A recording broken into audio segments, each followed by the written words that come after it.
Cari maklumat dan berita politik yang bebas, kupasan yang tepat, panas. Dapatkannya secara eksklusif hanya di Jom Channel. Komitmen kami, pentasan berita Isnin hingga Jumaat. Berbicara dan isu semasa, kami garapkan secara langsung. Panel-panel berkaliber dan profesional. Interaktif, pandangan anda kami raikan. Jangan lupa bersama kami di setiap hujung minggu dalam edisi khas mingguan. Jom Channel, moving forward, sharing a new experience.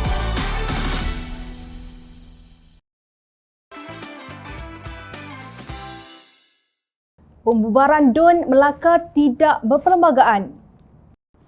Majlis Presiden Pakatan Harapan menegaskan Datuk Seri Sulaiman tidak layak dilantik sebagai Ketua Menteri Caretaker kerana beliau telah jelas hilang sokongan majoriti ahli-ahli Dewan Undangan Negeri Melaka sebelum Dewan Undangan Negeri dibubarkan.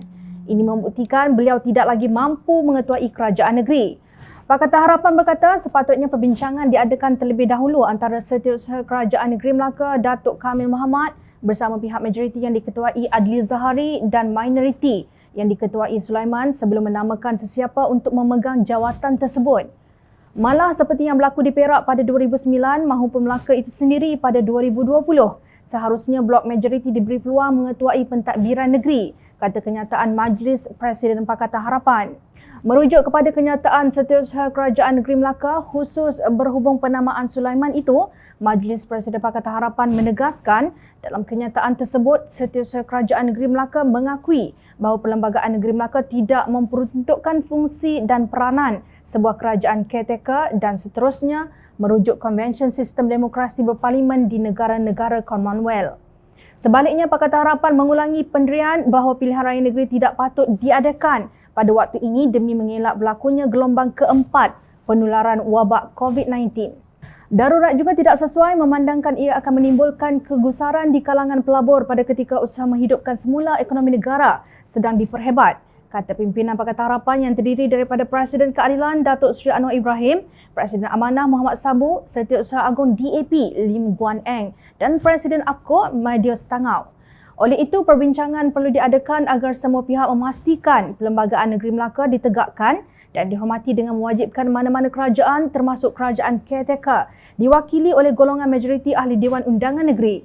Penting ditegaskan bahawa Pakatan Harapan menolak pembubaran Dewan Undangan Negeri sebagai tidak berperlembagaan tatkala negeri Melaka masih menghadapi wabak COVID-19 dan adanya gabungan parti yang mendapat sokongan majoriti ahli Dewan Undangan Negeri, kata mereka.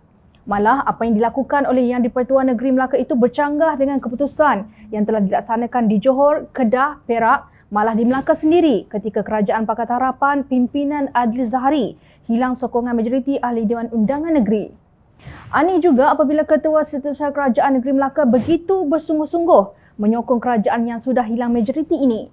Beliau mengeluarkan kenyataan menyanggah dakwaan bekas ahli Dewan Undangan Negeri di Sungai Udang, Datuk Seri Idris Harun, bahawa wujud campur tangan pengurusi perhubungan UMNO Melaka yang juga Yang di-Pertua Dewan Undangan Negeri Datuk Abdul Rauf Yusof dalam keputusan yang dibuat oleh Sulaiman. Katanya keputusan Ahli Majlis Mesyuarat Kerajaan Negeri adalah muktamad dan keputusan bersama. Malah Kamil menganggap kritikan Idris itu sebagai tomahan dan mengingatkan beliau akan ikatan sumpah kerahsiaan kerajaan.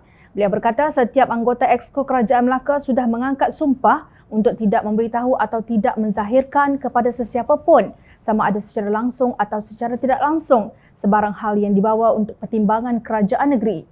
Dalam hubungan ini, Kerajaan Melaka sedang meneliti sama ada terdapat pelanggaran ke atas sumpah kerahsiaan tersebut.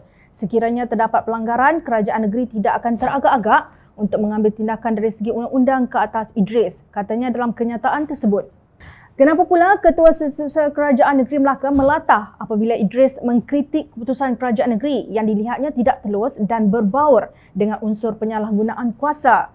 Sedangkan difahamkan Suruhanjaya Pencegahan Rasuah Malaysia, SPRM pun sudah mengeluarkan kenyataan mengenai isu yang dibangkitkan oleh Idris. Beri kerjasama kepada SPRM itu lebih afdal sebagai seorang pejabat awam yang berintegriti.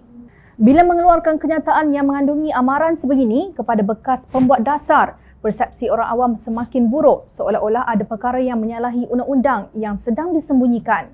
Perkhidmatan awam dan penjawat awam seharusnya bersikap netral dan bebas daripada politik.